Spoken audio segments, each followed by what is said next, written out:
SRT education में आप लोगों का स्वागत है। आज हम लेकर आ रहे हैं मोस्ट इम्पोर्टेंट कॉन्सेप्ट मैप का।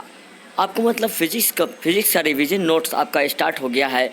इस मतलब माने क्या नोट्स में आपको बताए जाएंगे फिजिक्स के प्रत्येक चैप्टर का मतलब माने क्या। प्रत्येक चैप्टर में आज हम फर्स्ट चैप्टर का मतलब माने डिस्कशन करेंगे। फर्स्ट चैप्टर में मतलब जितने भी कॉन्सेप्ट होंगे पार्ट 1 और पार्ट 2 वीडियो डालकर आपको बताए जाएंगे। पार्ट 1 और पार्ट 2 वीडियो के आधार से अध्ययन में प्रकाश एवं प्रकाशिका यानी कि प्रकाश एवं प्रकाशिकी उसका मैप के आधार पर आपको बताए जाएंगे। रिवीजन नोट है आपके 10th क्लास के रिवीजन नोट अभी बच गया है। आपका जो भी मतलब चैप्टर पढ़ लिए हैं उसका रिवीजन नोट आपको बताया जाएगा एसआरटी एजुकेशन चैनल पर। एसआरटी एजुकेशन चैनल को आपने सब्सक्राइब नहीं किया है तो सब्सक्राइब कर दे, लाइक कर दे और शेयर भी कर दे। ठीक है, तो आज आप पढ़ेंगे प्रकाश के मतलब माने फिजिक्स चैप्टर का है आपका फर्स्ट चैप्टर प्रकाश एवं प्रकाशिता, यानी इसके बारे में पढ़ेंगे। अध्याय नंबर 1 ए होंगे फिजिक्स से। वो भी 10th क्लास के जो बच्चे एग्ज़ाम देने वाले हैं, जो मतलब माने 2022 में एग्ज़ाम देने वाले हैं बिहार BSV बोर्ड से, बिहार यूनिवर्सिटी बिहार बोर्ड से जो देने वाले हैं उनका VVI क्वेश्चन होगा। ये मैप के कॉन्सेप्ट के द्वारा जो है ना प्रत्येक मतलब माने उसको डिस्कशन पूर्वक बताए जाएंगे। चलिए हम क्वेश्चन पर डायरेक्ट आते हैं। अध्याय नंबर 1 होगा प्रकाश एवं प्रकाशिकी। प्रकाश एवं प्रकाशिकी जो है अवधारणा चित्रण द्वारा यानी कॉन्सेप्ट मैप के द्वारा आपको जो है ना बताए जाएंगे। ठीक है, कॉन्सेप्ट मैप के द्वारा बताए जाएंगे। देखिए प्रकाश जो है ऊर्जा का वह रूप है जिससे विभिन्न वस्तुओं को देखना संभव होता है।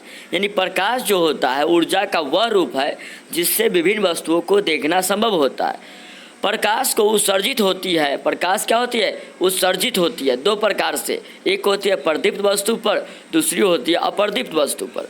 प्रदीप्त वस्तु, अप्रदीप्त वस्तु। देखिए अप्रदीप्त वस्तु जो होती है 3 प्रकार की होती है। एक पारदर्शी होती है, एक पारभाषक होता है, दूसरा होता है अपारदर्शक होता है। यानी अपारदर्शित वस्तु जो होता है पारदर्शी होता है, पारभाषक होता है और पारदर्शी भी होता है। चलिए आप चलते हैं प्रकाश। तो प्रकाश जो है प्रकाश मतलब ऊर्जा का वह रूप है जिससे विभिन्न वस्तुओं को देखना संभव होता है। उससे बना प्रकाशिकी बना, यानी प्रकाश के बारे में पढ़ेंगे हम लोग। प्रकाश पर या प्रकाशिकी के बारे में देखिएगा, प्रकाशिकी के बारे में। तो देखिए प्रकाशिकी होता क्या है पहले तो विज्ञान की वह विद्या जिसमें प्रकाश के प्रभाव प्रकृति के एवं गुणों का अध्ययन किया जाता है प्रकाशिकी कहलाता है। यानी विज्ञान की वह शाखा जिसमें प्रकाश के प्रभाव प्रकृति के एवं गुणों का अध्ययन किया जाता है प्रकाशिकी कहलाता है। ठीक है, जो देखिए समतल एवं गोलीय सतह से परावर्तन, यानी समतल एवं गोलीय सतह से परावर्तन करा रहे हैं हम लोग। ये देखिएगा प्रकाशिकी को हम परिवर्तन करा रहे हैं। प्रकाशिकी को 3 भाग बांटा गया। उसका मतलब माने क्या प्रकाशिकी? तो देखिए पहले देखिए समतल एवं गोलीय सतह के परिवर्तन अपवर्तनांक तथा प्रकाशीय तंत्र से बनने वाला प्रतिबिंब होता है। कौन होता है? ये होता है किरण प्रकाशिकी होता है। यानी अपवर्तन तथा प्रकाशिकी यंत्र से बनने वाला प्रतिबिंब होता है कौन? ये होते हैं आपका किरण प्रकाशिकी होता है। ठीक है, ये तरंग प्रकाशिकी क्या होता है? तो व्यक्तीकरण, विवर्तन, ध्रुवन और प्रकीर्णन यानी बिखेरने की व्याख्या होती है तरंग यानी क्या प्रकाशिकी। चलिए नेक्स्ट है हमारा क्वांटम प्रकाशिकी। प्रकाश वैद्युत प्रभाव एवं प्रकाश की द्वैत प्रकृति है। प्रकाश वैद्युत प्रभाव एवं प्रकाश की द्वैत प्रकृति है। चलिए नेक्स्ट पॉइंट की ओर बढ़ते हैं हम लोग। देखिए नेक्स्ट पर हमारा क्या कहता है? किरण प्रकाशिकी, तरंग प्रकाशिकी, क्वांटम प्रकाशिकी। यानी प्रकाशिकी को 3 भाग बांटा गया। किरण प्रकाशिकी, तरंग प्रकाशिकी, क्वांटम प्रकाशिकी। किरण प्रकाशिकी क्या होता है? तो निर्वात में प्रकाश की चाल होती है, क्या होती है? 3 × 10⁸ मीटर प्रति सेकेंड के वेग से गमन करता है। प्रकाश के गमन को दैनिक जीवन में किरण दिशा युक्त सरल रेखा यानी चूँकि λ0 या लैम्डा से बड़ा होगा d से दर्शाया जाता है। किरणों को समुदाय प्रकाश पुंज कहलाता है। किरणों के समुदाय को बोलते हैं प्रकाश पुंज बोलते हैं। ठीक है, तरंग प्रकाश चलते हैं हम लोग। तरंग प्रकाश जो होता है वैद्युत चुंबकीय स्पेक्ट्रम पटरिका का दृश्य भाग जिसका प्रभाव 4000 एंगस्ट्रम से लेकर 7600 एंगस्ट्रम के लगभग होता है। तरंग प्रकाश की वैद्युत चुंबकीय स्पेक्ट्रम पत्रिका का दृश्य भाग जिसका प्रभाव 4000 डिग्री से एंगस्ट्रम से लेकर 7600 एंगस्ट्रम के लगभग होता है। चलिए क्वांटम प्रकाशिका देखते हैं। प्रकाश की किरण, प्रकाश की कणिक प्रकृति प्रोटॉन, फोटॉन यानी बंडलों के विद्यमान ऊर्जा हैं। क्वांटम क्या होता है? तो प्रकाश की कणिक प्राकृतिक प्रोटॉन फोटॉन बंडलों में विद्यमान ऊर्जा है। चलिए देखिएगा किरण। तो किरण प्रकाशिकी क्या होता था? किरण प्रकाशिकी को 3 भागों में बांटा गया। कौन कौन? परावर्तन, अपवर्तन, पूर्ण आंतरिक परावर्तन। देखिएगा तो किसी पृष्ठ से टकराकर आपतन के बाद पुनः उसी माध्यम में लौटना परावर्तन कहलाता है। तो किसी पृष्ठ से टकराकर आपतन के बाद पुनः उसी माध्यम में लौटना क्या कहलाता है? परावर्तन कहलाता है। नेक्स्ट क्वेश्चन, एक माध्यम से दूसरे माध्यम में संचरण करने के कारण वेग में परिवर्तन को कहते हैं अपवर्तन कहते हैं। तो एक माध्यम से दूसरे माध्यम में संचरण के कारण वेग में परिवर्तन होता है उसे कहते हैं अपवर्तन कहते हैं। नेक्स्ट करते हैं, संघनन से विरल माध्यम में क्रांतिक कोण से बड़े कोण पर आपतन होता है तो क्या कहलाता है? पूर्ण आंतरिक परावर्तन कहलाता है। तो संघनन से विरल माध्यम में क्रांतिक कोण से बड़े कोण पर आपतन होता है, ये कहलाते हैं पूर्ण आंतरिक परावर्तन कहलाता है। देखिए परावर्तन में क्या होता है? दर्पण से प्रतिबिंब का निर्माण होता है। परावर्तन में क्या होता है? दर्पण से प्रतिबिंब का निर्माण होता है। अपवर्तन में क्या होता है? लेंस से प्रतिबिंब प्रकाशिक की यंत्र पट्टिका बनती है। यानी क्या परावर्तन में दर्पण से प्रतिबिंब का निर्माण होता है, अपवर्तन में लेंस से प्रतिबिंब प्रकाशिक यंत्र पट्टिका बनती है। नेक्स्ट क्वेश्चन, पूर्ण आंतरिक परावर्तन में क्या होता है? प्रकाश तंतु अंतःदर्शी मृगमरीचिका हीरे की चमक है। प्रकाश तंतु अंतःदर्शी मृगमरीचिका हीरे की चमक है। नेक्स्ट क्वेश्चन को बढ़ते हैं हम लोग। नेक्स्ट में क्वेश्चन कहता है क्या? परावर्तन। तो देखिए परावर्तन को भी जो है 2 भागों में बांटा गया, समतल दर्पण, गोलीय दर्पण। समतल दर्पण और गोलीय दर्पण। देखिएगा ये क्या होता है? लैम्बडा बराबर विक्षेपण यानी कि पाई माइनस 2i हो जाएगा समतल दर्पण में, जैसे कोण आई बराबर हो जाएगा कोण आर के। वस्तु दूरी u, प्रतिबिंब दूरी भी काल्पनिक समान आकार का उल्टा बनता है। तो समतल दर्पण में क्या होता है? वस्तु की दूरी u और प्रतिबिंब की दूरी भी काल्पनिक समान आकार का उल्टा प्रतिबिंब बनता है। चलिए गोलीय दर्पण में क्या होता है? देखिएगा ए बराबर होता है r/2 या 1/v + 1/u + 1/f होता है। ठीक है, बराबर 1/f होता है। अब देखिए रेखीय आवर्धन क्या होता है? m बराबर होता है i/0, जहाँ पर u v/u होगा, जहाँ i प्रतिबिंब है और वो बिंब है। देखिए रेखीय आवर्धन को क्या होता है? 2 भाग बांटा गया, अवतल और उत्तल। अवतल में क्या होता है? तो वास्तविक एवं आभासी प्रतिबिंब बनता है। अवतल में क्या होता है? वास्तविक एवं आभासी प्रतिबिंब बनता है और छोटा तथा एवं बड़ा प्रतिबिंब भी बनता है। बहुत छोटा एवं बड़ा प्रतिबिंब भी बनता है। उत्तल में देखिएगा आभासी सीधा एवं छोटा प्रतिबिंब बनता है, यानी आभासी सीधा एवं छोटा प्रतिबिंब बनता है जो गाड़ी में साइड मिरर के दर्पण के रूप में प्रयोग किया जाता है। ठीक है, अब देखिएगा अपवर्तन आ गए हमारे। तो अपवर्तन में क्या होता है?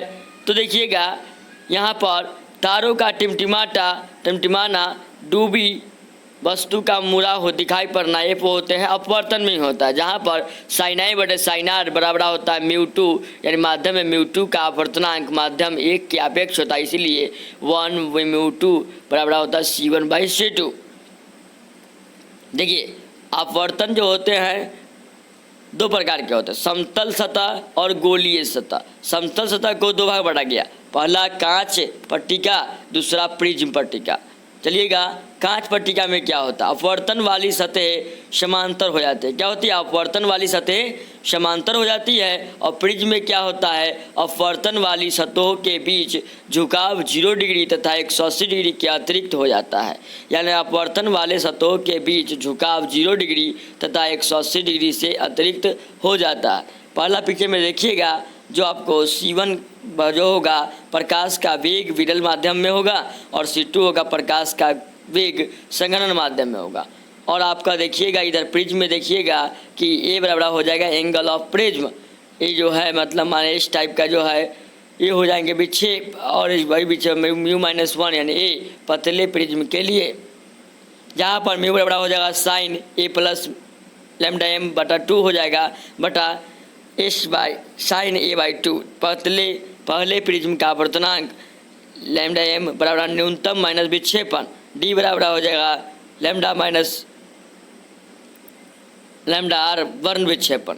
देखिएगा तो क्या होगा, तो देखिए यहाँ पर पार्श्विक, अब देखिएगा फर्स्ट वाले में देखिएगा समांतर क्या बोलते हैं कांच पट्टिका में, तो कांच पट्टिका में क्या होता है C1 प्रकाश का विरल माध्यम में है और C2 प्रकाश का संघनन माध्यम में, जहाँ पर पार्श्व विस्थापन होता है T into sine I minus R1 बटा C कॉस R2, जहाँ पर इसको भी दो भाग बांटा गया है। एक होता है आभासी गहरा और वास्तविक होता है, एक होता है आभासी वस्तु से छोटा होता है। आभासी ऊंचाई वस्तु ऊंचाई से छोटी होती है, और पहला में क्या आता है आभासी गहराई वास्तविक गति से बहुत छोटी होती है। चलिए, तो संघनन माध्यम में रखी वस्तु विरल माध्यम में देखी जा सकती है, किसमें, ये देख सकते हैं आप कांच वाले में यानी आभासी वाले में।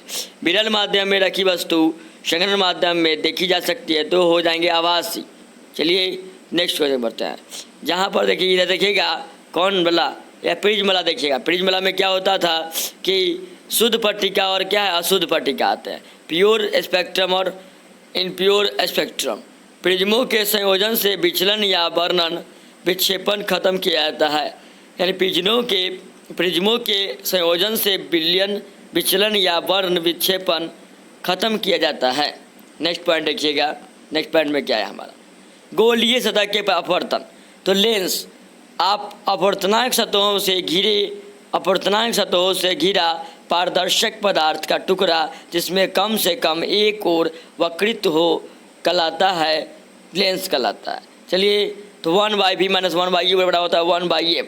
रेखीय आवर्धन हो जाएंगे m बराबर I/0, यहाँ पर v/u यानी f बटा u प्लस v f यानी क्या f माइनस v बटा f। देखिएगा डॉक्टर में लेंस का p बराबर होता है 1/f होता है, जो मतलब दो भाग बांटा गया है।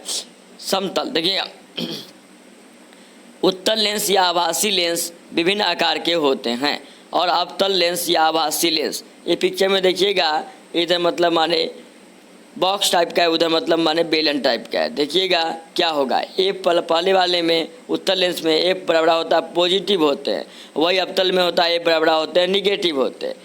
उत्तल में होता है वास्तविक, उल्टा एवं काल्पनिक और सीधा प्रतिबिंब बनता है, अवतल में क्या होता है काल्पनिक, सीधा एवं छोटा वस्तु का प्रतिबिंब बनता है। नेक्स्ट पॉइंट चलिएगा, प्रकाशिक उपकरण को दो भाग बांटा गया, प्राकृतिक कैमरा युक्त और कृत्रिम। प्राकृतिक कैमरा युक्त को क्या किया गया तो मानव नेत्र बताया गया, और कृत्रिम को सरल एवं संयुक्त नेत्र बताया गया। चलिए, मानव नेत्र में क्या होता है निकट बिंदु होता है, स्पर्श देखने की न्यूनतम दूरी क्या है 25 सेंटीमीटर। दूर बिंदु के लिए स्पर्श देखने की न्यूनतम अधिकतम दूरी है। त्रुटि या दृष्टि दोष एवं निवारण देखिएगा क्या होते हैं, तो हम चलते हैं कृत्रिम में चलते हैं। आवर्धन, विभेदन एवं प्रकाश के एकमात्र क्षमता को विकसित करने हेतु कृत्रिम किया जाता है। कृत्रिम को सरल एवं संयुक्त बताया गया है, जिनको तीन भाग बांटा गया, सरल सूक्ष्मदर्शी, संयुक्त सूक्ष्मदर्शी, दूरदर्शी। देखिएगा सरल में क्या होता है, आवर्धन क्षमता होता है ए बराबर m बराबर 1 प्लस t/m m d/f, जहाँ पर m यहाँ पर संयुक्त सूक्ष्मदर्शी क्या हो जाएगा दो उत्तल लेंस का दूरी पर संयोजन, और एक होता है दूरदर्शी होते हैं। संयुक्त सूक्ष्मदर्शी में क्या होगा देखिएगा, ये होंगे m बराबर हो जाएगा माइनस v0 बटा u0 यानी कि 1 माइनस d/f या माइनस 1/f0 यानी 1 प्लस d/f ही। देखिएगा दूरदर्शी को तीन भागों में बांटा गया, ठीक है। एक होते हैं गैलीलियन, पार्थिव और खगोलीय। क्या होता है एल बराबर होता है f0 माइनस u/e यानी या f0 माइनस f हो जाएगा गैलीलियन में। पार्थिव में क्या हो जाएगा एल बराबर हो जाएगा f प्लस 0 यानी प्लस f/e यानी कि 4f है, तथा m बराबर हो जाएगा माइनस f0 बटा f। खगोलीय में क्या हो जाएगा m बराबर हो जाएगा माइनस f0 बटा f यानी इंटू 1 प्लस f बटा d, जहाँ l बराबर f0 f/d बता f प्लस d, यहाँ m बराबर हो जाएगा माइनस f0 बटा f तथा l बराबर हो जाएगा f0 प्लस f। चलिए आए हो गए हमारे कृत्रिम खत्म हो गए। मानव नेत्र में देखिएगा त्रुटि या दृष्टिकोण से मानव नेत्र को तीन भाग बांटा गया। दूरदृष्टि, निकट दृष्टि, जरा दृष्टि, अतिबिंदुता, यानी चार भागों में बांटा गया। दूरदृष्टि, निकट दृष्टि, जरा दृष्टि और अतिविवेकता। दूरदृष्टि में क्या होता है, उत्तल लेंस होता है, निकट दृष्टि में अवतल लेंस और जरा दृष्टि में मतलब द्वि फोकस लेंस और अतिबिंदुता में बेलनाकार लेंस। तो 1/a बराबर होता है 1/25 प्लस इंटू 1/-t, जहाँ a बराबर हो जाएगा मतलब माने बराबर -1/d, जहाँ p बराबर हो जाएगा 100/f सेंटीमीटर। चलिए नेक्स्ट पॉइंट की ओर बढ़ते हैं हम लोग। मुख्य बिंदु देखिएगा, प्रकाश के परावर्तन के नियम। प्रकाश के परावर्तन के दो नियम हैं। पहला नियम कहता है आपतित किरण, परावर्तित किरण तथा आपतन बिंदु पर डाले गया अभिलंब सभी एक ही तरल या समतल में होते हैं। सभी एक ही तरल या समतल में होते हैं। तो प्रकाश देखिए, मुख्य बिंदु में क्या है, प्रकाश के परावर्तन के दो नियम हैं। पहला नियम आपतित किरण, परावर्तित किरण तथा आपतन बिंदु पर डाले गए अभिलंब सभी एक ही तरल या समतल में होते हैं। आप पिक्चर में भी देख सकते हैं। नेक्स्ट क्वेश्चन, दूसरा में नियम कहता है क्या कि आपतन कोण का मान परावर्तन कोण के मान के बराबर, यानी कोण आई बराबर होता है कोण आर। यानी दूसरा नियम आपतन कोण का मान परावर्तन कोण के मान के बराबर होता है, यानी एंगल आई बराबर एंगल आर। प्रतिबिंब देखिएगा, पिक्चर हर एक का पिक्चर बनता है।